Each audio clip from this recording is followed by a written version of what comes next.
જય શ્રી રામ મિત્રો, કેમ છો? મજામાં ને? આજે આપણે બનાવીશું ફરાળી ચાટ અને ફરાળી ભેળ પણ કહી શકીએ છીએ. આપણે ફરાળી ચાટ બનાવવા માટે મેં 1 વાટકી આપણે સિંગદાણા લીધા છે. તેને ગરમ પાણીમાં પલાળી દેશું. આપણે એક બાઉલ લેશું, તેમાં પલાળી દેશું ને 1 બટેકું લીધું છે. એકદમ મસ્ત આ ચાટ બને છે. આપણે 1 બાઉલમાં આપણે નાખી દેશું સિંગદાણા, તેને ગરમ પાણી પલાળી દેશું. જો તમારી પાસે ટાઈમ હોય તો તમે 1 કલાક પણ પલાળી શકો છો, તો તમે ઠંડા પાણીમાં પણ પલળી જશે. પણ આપણી પાસે ટાઈમ નથી તો આપણે 10 મિનિટમાં આપણે પલળી જશે. ગરમ પાણી આપણે મિક્સ કરી દેશું એટલે એકદમ મસ્ત આવશે. ત્યારબાદ આપણે બાફી લેશું. આપણે ગરમ પાણી 1 કપ નાખી દેશું. ત્યારબાદ તેમાં આપણે નિમક થોડું નાખીશું એટલે એકદમ મસ્ત દાણા આપણા થાય.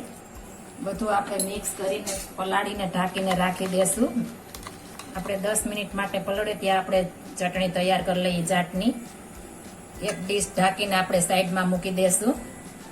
આપણે ચટણી માટે ધાણા ભાજી લીધા છે. મેં અડધી વાટકી ધાણા ભાજી સુધાને લઈ લીધા છે. અડધી વાટકી આપણે ફુદીનો ફ્રેશ લીધો છે. 3 મરચાં, 1 ઇંચ આદુનો ટુકડો લીધો છે. નિમક, ખાંડ અને લીંબુ લીધું છે. હવે આપણે આની ચટણી બનાવીશું.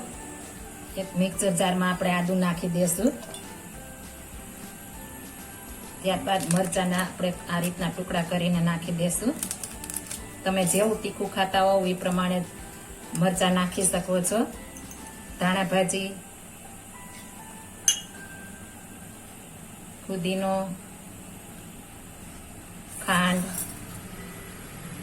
સ્વાદ પ્રમાણે નિમક અને લીંબુ આપણે બધું ક્રશ કરી લેશું. આપણે થોડું પાણીની જરૂર પડશે. 3 ટેબલ સ્પૂન જેટલું આપણે પાણી નાખીશું. વધારે પાણી નથી નાખવાનું, આપણે થીક રાખવાની છે ચટણી, એટલા માટે. હવે આપણે આને ક્રશ કરી લેશું.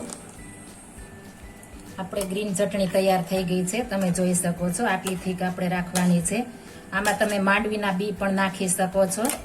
માંડવીના બી નાખવાથી પણ મસ્ત આપણી ગ્રીન ચટણી બનશે. તમે જોઈ શકો છો એકદમ મસ્ત થઈ ગઈ છે આપણી ચટણી તૈયાર. હવે આપણે માંડવીના બી અને બટેકા બાફી લેશું. આપણે હવે બી જોશું. બી મસ્ત પલળી ગયા છે, તમે જોઈ શકો છો. એકદમ સરસ પલળી ગયા છે. હવે આપણે બાફી લેશું. આપણે માંડવીના બી કુકરમાં નાખી દેશું. ત્યારબાદ આપણે 1 બટેકું લીધું છે, ત્યાં આપણે 2 કટકા કરીને નાખી દેશું. એટલે આપણે બી બફાઈતા આપણે બફાઈ જાય. આપણે થોડું પાણી વધારે ઉમેરીશું. આપણે 1 કપ ફરી પાણી નાખી દેશું એટલે મસ્ત બફાઈ જશે.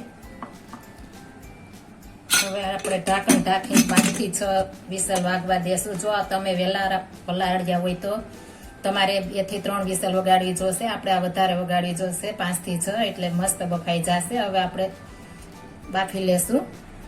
આપણે 6 વિસલ વગાડી છે અને આપણે પ્રેશર પણ નીકળી ગયું છે. ઠંડા થવા દીધા છે. આપણે જોઈએ બફાણા કે નહીં.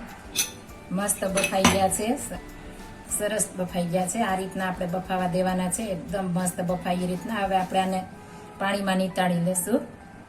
આપણે બી કાઢી લીધા છે અને બટેકાના આપણે નાના નાના ટુકડા કરી લીધા છે. આ બફાઈ ગયા છે બંને સરસ. હવે આપણે ચાટ બનાવીશું. હવે આપણે ચાટમાં મિક્સ થતા મસાલા આપણે જોઈ લેશું. આપણે બટેકું બાફીને લીધું છે, તે માંડવીના બી આપણે બાફી લીધા છે. કાકડીના આપણે નાના નાના ટુકડા કરી લીધા છે. અને દાડમ લીધું છે, મેં દેશી દાડમ લીધું છે. અને શેકેલ જીરાનો પાવડર અડધી ચમચી, ધાણા ભાજી, 1 ટામેટું નાના નાના ટુકડા કરી લીધા છે. ફરાળી ચેવડો છે, રેડીમેડ લીધેલો છે. અને કાળા મરી પાવડર છે અડધી ચમચી, 1 ચમચી ધાણા જીરું પાવડર અને સ્વાદ પ્રમાણે નિમક. આપણે ફરાળમાં વાપરવાનું છે એટલે સિંધાલું લેવાનું છે. હવે આપણે ચાટ તૈયાર કરીશું. આપણે 1 બાઉલ લીધું છે, તેમાં આપણે માંડવીના બી બાફેલા લઈ લઈશું. ત્યારબાદ બટેકા, દાડમ, કાકડી, ટામેટા, ત્યારબાદ આપણે ફરાળી ચેવડો. તમે કોઈ પણ ચેવડો લઈ શકો છો. ધાણા ભાજી, ધાણા જીરું પાવડર, કાળી મરી પાવડર, શેકેલા જીરાનો પાવડર અને સ્વાદ પ્રમાણે નિમક. અને જેવી આપણે તીખાશ ખાતા હોય એ પ્રમાણે આપણે ગ્રીન ચટણી નાખવાની છે. 2 ચમચી નાખું છું. જો વધારે આપણે તીખું ખાતા હોય તો આપણે વધારે નાખી શકીએ છીએ. આ રીતના આપણે બધું મિક્સ કરી લેશું. એકદમ સરસ મસ્ત મજાની આપણે ચાટ ભેળ બનશે. અને તમે ફરાળી ભેળ પણ કહી શકો છો. આપણે આ ડાયટિંગમાં પણ ચાલે છે. તમે જોઈ શકો છો એકદમ મસ્ત આપણી ફરાળી ભેળ તૈયાર થઈ ગઈ છે.